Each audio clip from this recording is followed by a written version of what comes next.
Mga sis, mga tay,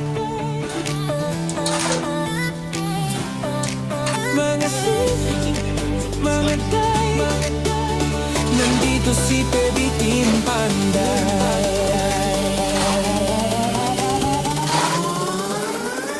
Kay Baby Team Panday, ang pabahay nakasalalay, may buhok na nakalugay, matang mapungay, minsan nakakatunaw, pag nakadress ay grabe, puso namin napapawaw. Mga sis, mga tay, si Purok mag-itlog, son. Panday, sa trabaho di pa patay-patay, mahalagang hanap buhay. Mga sis, mga tay, si Baby Team Panday talagang idolo, pag siyang gumawa at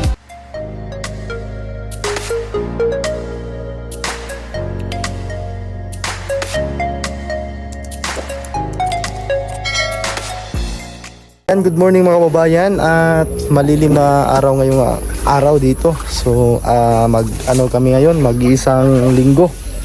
Huwebes karon doon, no? So ngayon yung kami, simula nung nagtrabaho kami, mag-iisang linggo pa kami mula nung nag-umpisa. So yan, nag-umpisa na kami magkabit ng mga forma para makapagbuhos na po ng ating mga columns. So yan, mga buhos na. So, may mga kulong na din na symbol, 4 lang yung natapos kasi tipid tayo sa plywood, transfer na lang po ito. So kita ko lang mga kababayan yung mga gagawin o gagawin ngayong araw. Nakikita nyo po, isang poste na lang yung binubuhusan yung footing kasi nahuli yan, gawa ng yung ugat ng mangga ay tinanggal pa. So wala tayong update kahapon, sorry day. So, ayan, tinanggal na po yung ugat ditong malaki. So yan, kita nyo po yan. So tinanggal, pati yung nakabaon dito para hindi sa gabal. So yan, nakabuhos na po yan. At dito naman yung pupurmahan ngayon. So kinuha na ng tubig kasi napunduhan ng tubig galing doon sa paliguan.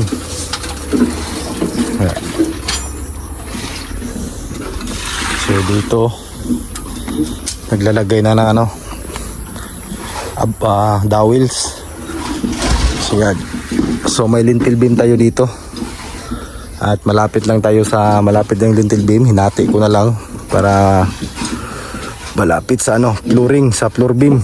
So dito na lang maglalagay ng biga paikot at saka dito sa gitna para matibay at nagkakapit lahat yung bahay. So yan, napurmahan na kanina. So ready na po yan nabuhusan. So nalimutan namin nalagyan ng dowel kanina. So na lang, pinapasok lang namin yung pandawil niya. So para hindi mabutasan yung plyboard natin.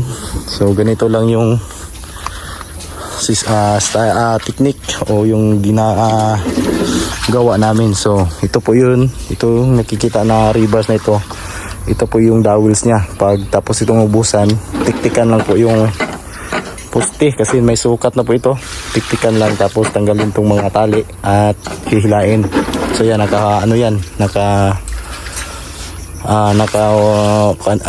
dan, naka hook or naka 135 degree. So yan, yung bahog niya, yung paliko. So pati dito lahat yan. Dito din sa kabila patungo doon may may mga abang din. So kasi ito yung magsilbing tawag doon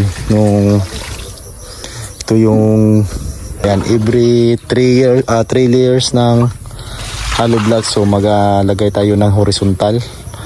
So ito na po yung pagkakapitan ng ating horizontal. So para maging matibay. Ayan, yung kinabit ni Gino. So yan lang po yung style namin. Pag madali lang po yan, pag baklas ng forma ay ituwid lang yan.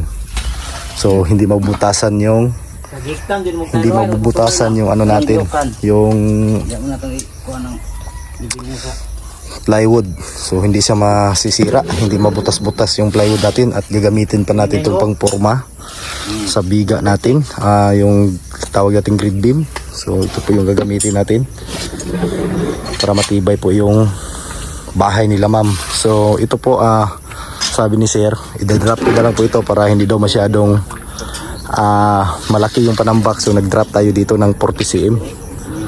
Naka-elevate naman siya doon kahit 40 cm yung dropping natin. Naka-elevate pa rin siya doon sa original na lupa doon sa pinakaharapan.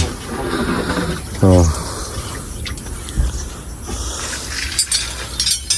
meron batin ko ba?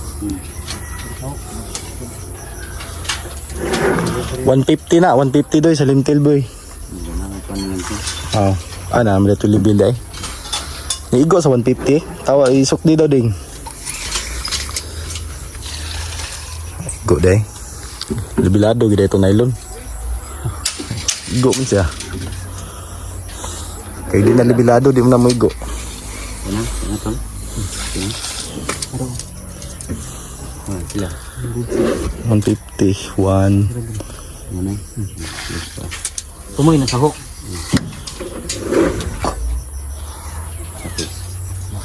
So sa matapos siguro tumubusan niya yon yung 4 na poste pag raha.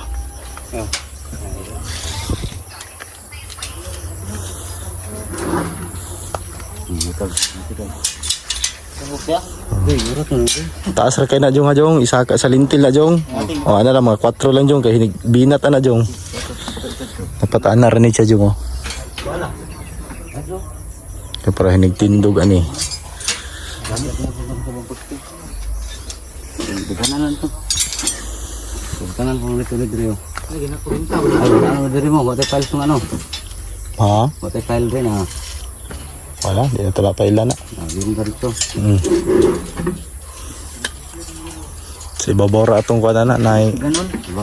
abang. Ganon. Kana may nay abang dia doy sa CR doy. Kana tong pailan dia. Sulod. Oh, kani. Paano kinahanglan ang pailan na agikan sa ubos. Para ligoon ang ihang kuan. Nanatay guide sa babaw ba. Pag flooring na.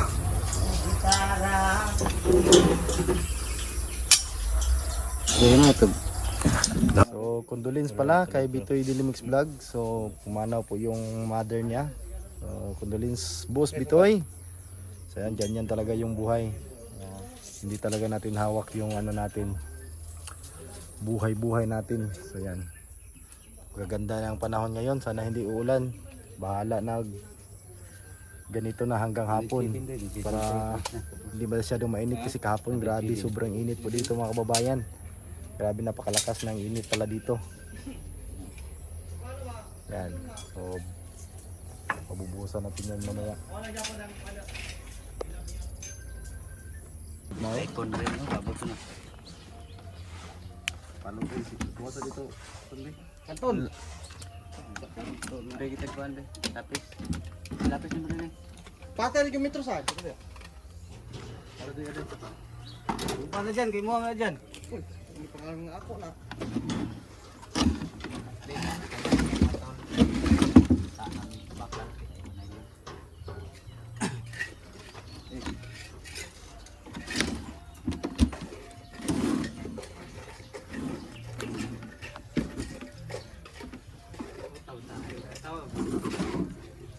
Ay, suti na.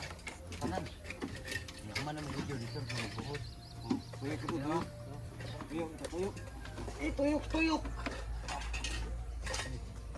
Sige, babol eh. Dito na daw. Awak na nga. Grabe. Kinailan mo magbinikita ini. Basta, ticket parts, tulak ako. Agoy.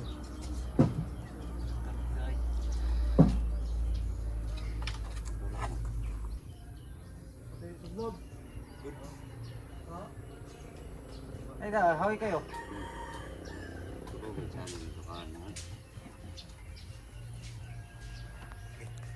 Sakto ning. Anak pa rin. Teguhan, hindi ko dita.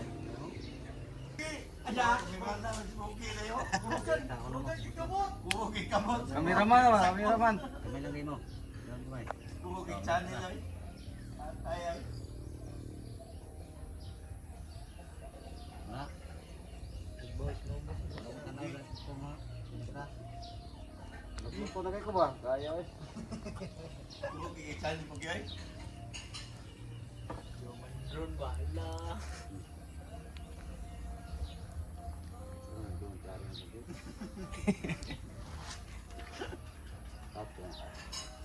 Ikaw naman chika-chika oh. Natagpon mo ha. Ano niya oh. Gas. Tahan kurma. Hindi na yan.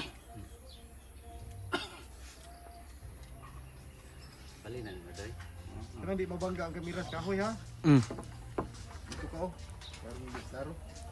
Sadik. Ranggot, ginani rin mo kay Alas tagdiya ba?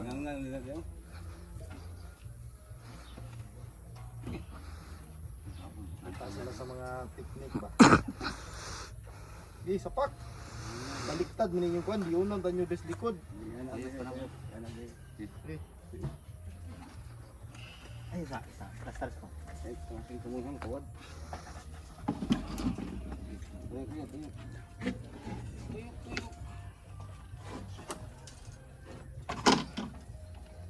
Balin tong kuhan. Ay, maabot ra.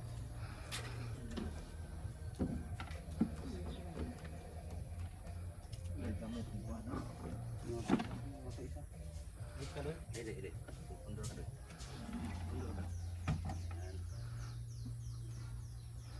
Ini dia.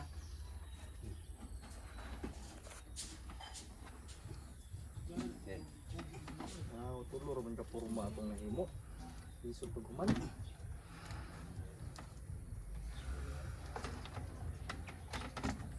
Okay, pangkangin. Tumakan ka. Hindi na yung kayo magbukas ako magmadrilyo. Okay.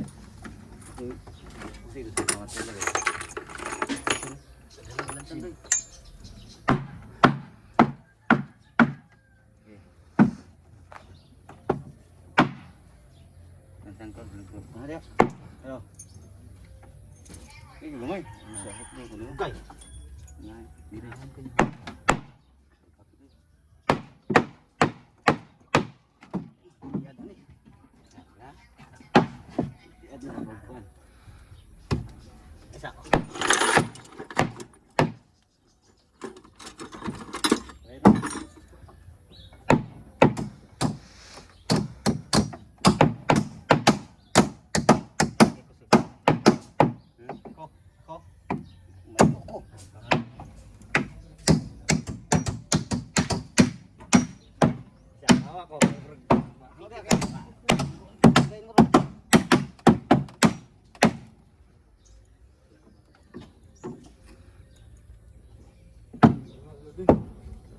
Ang adoy.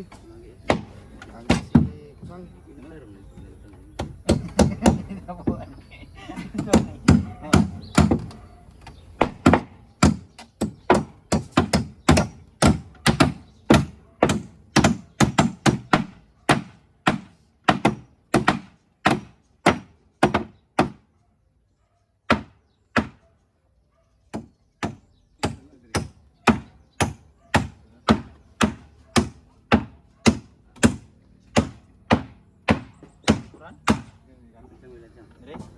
Beri ko tira.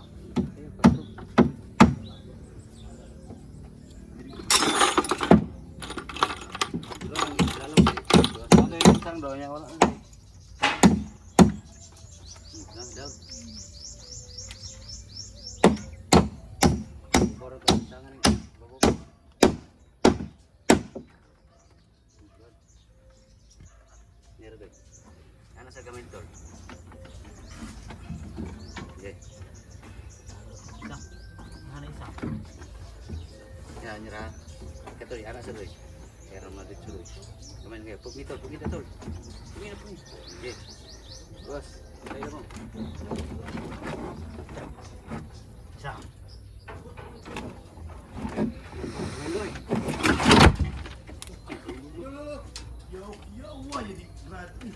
Ayam.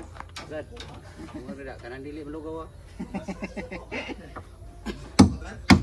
Malugaw.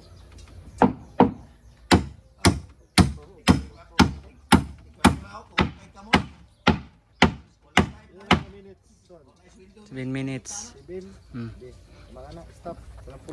So yun na mga kababayan, magandang tanghali at time alas 12:20 na. 12:20 na po ng tanghali. So yan, tapos na po yung nabuhusan. So dito isa na lang yung poste na hindi natin napurmahan dito sa parte sa baba. Sa bali 4 kasi ito. Ayan. So dito katatapos lang namin na purmahan. So yan na lang po. So bali itong dalawang poste ay napurmahan na. So yan. Ito na po yung poste tapos na po dito na purmahan. So dito na po yung beam natin makapatong pa ano doon hanggang doon paikot ng bahay. So at may lintel beam ata yung gagawin dito. So nakaabang na po yung para sa lintel beam. May abang na po yan. At pagbaklas ng forma na ito, makikita nyo po yung abang ng ating lintel beam dyan. Para mas matibay yung filing dito kasi mataas po ito dito. So dito na po pumatong yung biga natin paikot ng bahay. So yan. Ano to? Matibay talaga ito. So, yung naitansi, ito po yung guide para pantay lahat yung inner ng forma natin. So ito po yung guide, bali dalawa na. So nasa taas at sa dito para makikita natin yung tamang sukat at iskulado ng ating forma para hindi tayo mawala. So yan. Makatibay ng pamorma namin. So 3/4 na plywood. Yan, isa na lang yung formahan namin niya mamaya pagkatapos namin ng halian. So dito maliliit na lang po ito dito. Kasi hanggang dito lang po yung ano natin, bababa pa tayo ng 30 dito kasi pababaan ang may-ari kasi mataas na daw, sobra daw taas at madaming panambak yung kailangan. So babaan natin ng konti. Yan. Grabe. Ito. Parang pang 2-story to na bahay. Grabe laki ng mga pundasyon. Yan. So magandang hapon mga kababayan at maulan na hapon po sa inyo lahat. So ito na po yung nangyayari. Nakapagbuhos na po kami ng poste. So ano lang, ito mababaw na lang. So ang binuhusan namin hanggang level po sa beam. So yan, sa beam natin. Ito po yung maging level. So pagkatapos namin mag-asintada dyan, tambakan ng lupa para makapaglagay na tayo ng beam dito paikot. Kasi mahirap kasi ano to, mataas, bakilid. So ayan, tapos na po yung 4 na poste, 5. So ito po yung pang-5 nabuhusan. So yan. So itong forma ito ay para doon. So hindi pa pwedeng mapurmahan kasi kanina pa yan nabuhusan kasi nahuli yung butas na yan, nahuli yan kasi tinanggal pa yung mga ugat dyan. So yun yung mga ugat ang dami. So at ito mahaba, ano na lang po ito, ang mataas nito is dito na lang yung continue na poste natin kasi 3 meters po ito galing sa finish floor o sa tiles na pinaka-finish niya. So yung magiging ceiling ng bahay na ito is 3 meters. So high ceiling, standard ceiling po yan na sukat, hindi masyadong mataas, tamang-tama lang din. Yan. 3 meters po yung ano natin. So doon magdudugtong pa tayo ng bakal doon sa pinakababa. So dito hindi na tayo magdugtong dito. So mapuputula na po ito. So yung 4 lang na poste yung madugtungan. 5 pati ito. Yan, yung kasi ano yan, malalim din na parte dyan. So dugtungan, bali 5 na poste yung madugtungan ito. So andito hindi na. Ito mapuputulan na po ito. Maputulan po ito dito na side. Itong mahaba. Kasi hanggang 3 meters na po tayo. So nag-drop na kami dito kasi sabi ng may-ari. So para hindi malaki yung gagastusing tambak. So din-drop natin. Pero nakailibit pa rin ito sa original na lupa, pero hindi na masyadong mataas. Yan. At grabe yung ulan hanggang hapon. So yan, ngayon lang tumigil. So basang-basa kami lahat. So kahit na umuulan, trabaho pa rin para hindi sayang yung oras. Kasi dito, tayo talaga dito. Matagal-tagalan talaga tayo dahil po sa lupa na paslop. So okay lang po yan kahit patagal-tagalan tayo. So bukas baka matapos namin to lahat.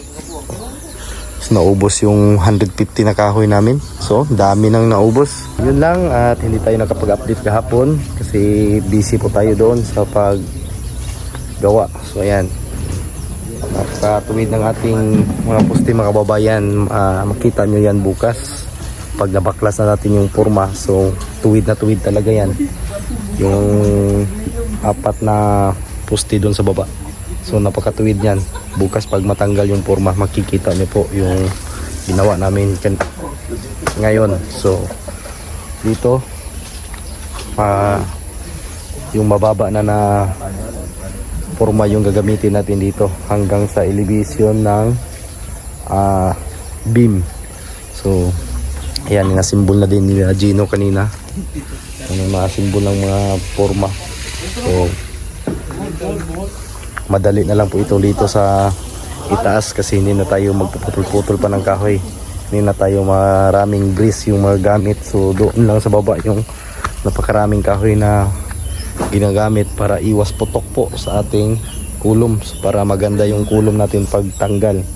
Kasi yung kulom natin ay wala na pong palitada dyan. Diretso na po yan at finish na po. So yung kulom natin, so pipinturahan na lang yan. At kung may bubukol man ay ating i-jirin.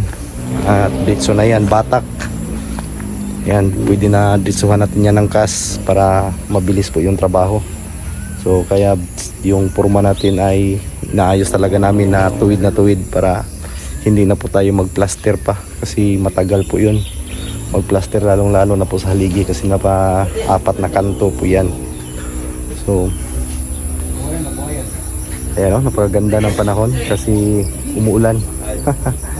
So maraming salamat mga kababayan. God bless po sa inyong lahat. Maraming salamat po sa hindi nyo pag-skip ng ads. At sa hindi pa nakapag-subscribe, paki-subscribe naman po ng aking channel para aabot po tayo ng 100k. So pahinga muna yung tropa kasi hapon na, alas 5 na. So bawi naman bukas. So yan lang, good luck o yun lang mga kababayan, ug amping mo tanan. God bless.